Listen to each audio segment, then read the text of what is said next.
آج ہم آپ کو سنائیں گے ایک شہزادے کی کہانی، لیکن مزید آگے جانے سے پہلے آپ ہمارے چینل کو سبسکرائب کر دیں اور ساتھ دیے گئے بیل آئیکن کو بھی پریس کر دیں تاکہ ہماری آنے والی ہر نئی سٹوری آپ تک سب سے پہلے پہنچ سکے۔ کسی ملک میں ایک شہزادہ تھا جس کا نام فیروز تھا۔ اس کی 2 بیویاں تھیں، ایک کا نام سنہری اور دوسری کا نام چندا تھا۔ شہزادے فیروز کے ماں باپ چندا سے زیادہ سنہری کو پسند کرتے تھے۔ ان کی سنہری کو پسند کرنے کی وجہ یہ تھی کہ وہ عقل مند اور اخلاق میں بھی اچھی اور سب کا خیال رکھنے والی لڑکی تھی، اور فیروز کے والدین کا یہ کہنا تھا کہ ان کے بعد فیروز اور سنہری بادشاہ اور ملکہ بنیں گے۔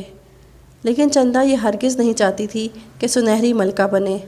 وہ ایک بد اخلاق، خود غرض، مطلب پرست اور چالاک تھی، اس لیے کوئی اسے پسند نہیں کرتا تھا۔ یہاں تک کہ ان کی رعایا چندا سے زیادہ سنہری کو پسند کرتی۔ چندا سنہری سے بہت نفرت اور حسد کرتی تھی، اور اسی حسد اور نفرت کی آگ نے اسے پاگل کر دیا تھا۔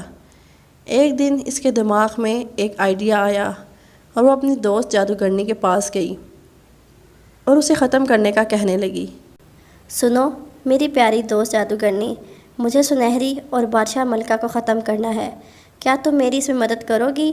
ہاں، میں ضرور تمہاری مدد کروں گی۔ یہ بتاؤ پہلے کسے مارنا ہے؟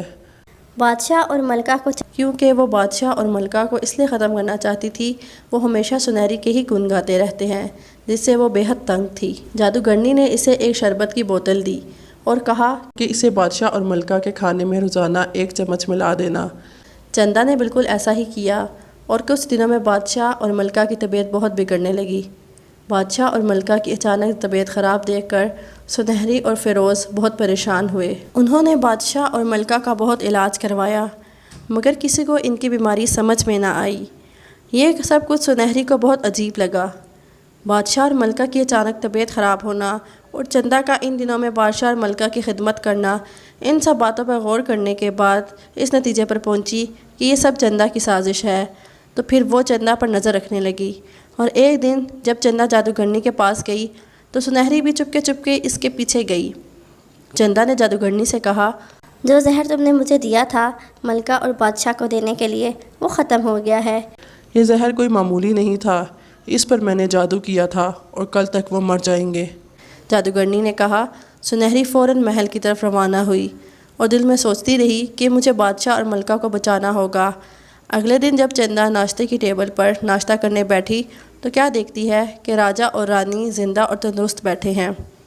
اسے بہت غصہ آیا اور وہ دوپہر کو جادوگرنی کے پاس گئی اور کہنے لگی کہ یہ کیا ہوا؟ تم نے کہا تھا کہ وہ مر جائیں گے، لیکن وہ تو زندہ ہیں اور بالکل ٹھیک ہیں۔ لیکن میرا جادو تو کبھی ناکام نہیں ہوا، مجھے خود سمجھ نہیں آ رہا کہ کیا ہو رہا ہے۔ تبھی آواز آئی، کیا ہم سمجھائیں؟ وہ سنہری اور اس کے ساتھ ایک پری تھی جو ہوا میں اڑ رہی تھی۔ سنہری، تم اور یہ پری جیسی لڑکی کون ہے؟ یہ میری دوست پری ہے، جس کی ایک دفعہ میں نے مدد کی تھی، اور اس نے مجھے انعام کے طور پر ایک خواہش مانگنے کو کہا۔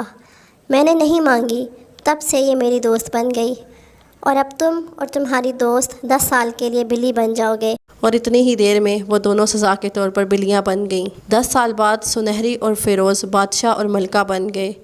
اب چندا کو اس کے کیے کی سزا مل چکی تھی۔ اب وہ ہر ایک کو حسد اور نفرت کرنے سے منع کرتی ہے، اور لوگ اب خوشی خوشی رہتے ہیں۔